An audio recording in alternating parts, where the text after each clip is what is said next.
Welcome to our 5-minute leadership podcast. We've begun a little mini-series on leading strong men and women.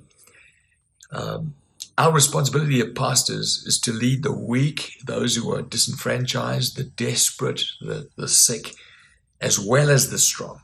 Now, both the strong and the weak are equally valuable in God's sight and equally valuable in your set of priorities and time allocation.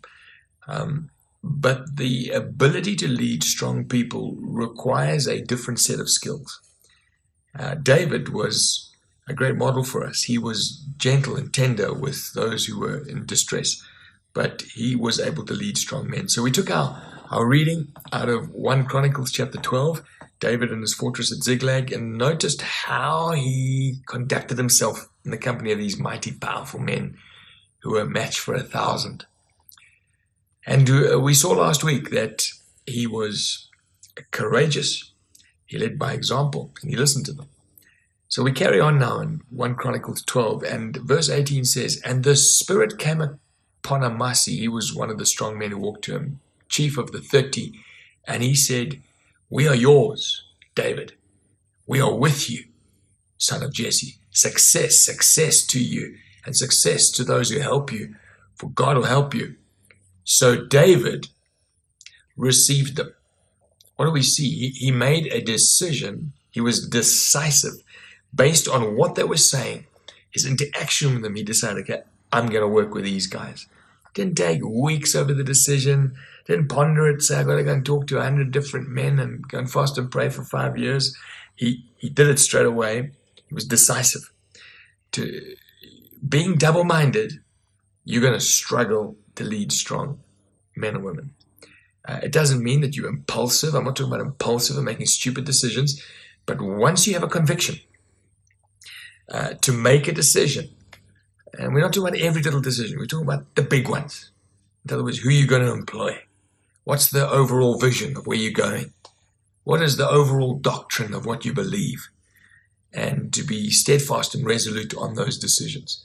To be double-minded is going to cause strong people to go and run with somebody else. In addition to that, it says he made them leaders of raiding bands. Didn't take him long to receive them. Took him a couple of days, actually, to give them authority over raiding bands. He spent some time eating and drinking with them.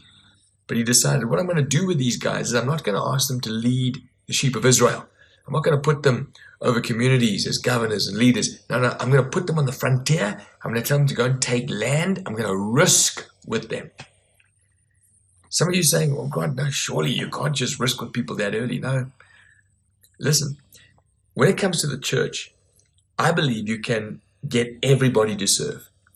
Even the guy who was saved yesterday, he can serve. You can get someone on this serving team, the welcoming team, the involved in facilitating the introduction of new people into church, whatever role, you can get them in a serving capacity without sending them on your vision and values course and 101 and leadership and check his personality out.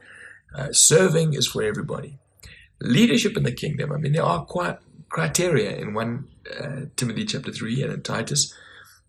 But, you know, the bar for leadership was a certain level for you, and you have grown. What I find often what leaders do is that where they are now, that's the standard for everybody else. And really, what was the risk? We need to believe in people. You want to lead a strong guy, you believe in him. A guy got saved the other day. I looked him in the eye after he got saved, and I said to him, I'm going to plant a church with you. Hours after he got saved. Strong man, powerful man.